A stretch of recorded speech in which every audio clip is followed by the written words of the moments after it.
Assalamualaikum warahmatullahi wabarakatuh. Hai teman-teman, perkenalkan nama saya Sela Eliza dengan nomor NPM 2321141088. Pada video kali ini kita akan membahas mengenai bioteknologi dan iptek dalam bidang farmasi dan bidang kedokteran. Pasti teman-teman belum ada yang tahu kan, apa aja sih contoh-contoh penerapan bioteknologi dan iptek dalam bidang farmasi dan bidang kedokteran. Maka dari itu, yuk simak video berikut ini. Nah, sebelum masuk ke pembahasan yang pertama, teman-teman perlu tahu dulu nih, apa sih itu bioteknologi? Nah, bioteknologi adalah cabang ilmu yang mempelajari pemanfaatan makhluk hidup seperti bakteri, fungi, virus, dan lain-lainnya.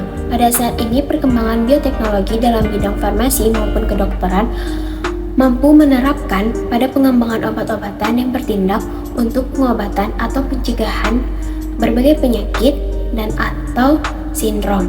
Nah, adapun contoh penerapan bioteknologi dalam bidang farmasi dan bidang kedokteran yaitu salah satu contohnya yang pertama, pengembangan vaksin. Nah, vaksin telah lama dikenal sebagai suatu substansi yang digunakan untuk memperoleh respon imun terhadap mikroorganisme patogen dan digunakan sebagai langkah dalam menanggapi virus-virus yang kapan saja bisa menyerang tubuh seseorang. Adapun contohnya yaitu vaksin hepatitis B dan influenza. Nah, adapun contoh penerapan yang kedua yaitu terapi gen. Nah, terapi gen ini merupakan suatu teknik yang digunakan untuk memperbaiki gen-gen mutan atau cacat yang bertanggung jawab terhadap terjadinya suatu penyakit. Kemudian contoh penerapan yang ketiga yaitu adanya pembuatan antibodi monoklonal. Nah, pembuatan antibodi monoklonal ini merupakan suatu gabungan penerapan teknik hibridoma dan cloning.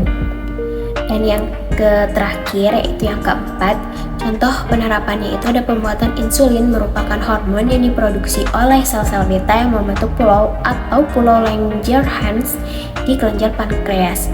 Adapun fungsi utama hormon insulin adalah menurunkan kadar glukosa di dalam sel.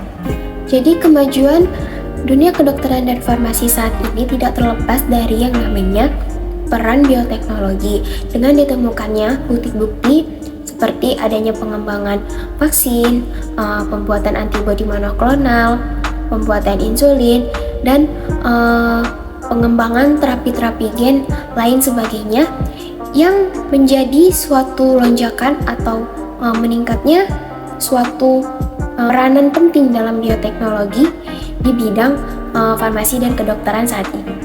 Nah, sampai di sini dulu materi mengenai bioteknologi dan iptek dalam bidang farmasi dan bidang kedokteran.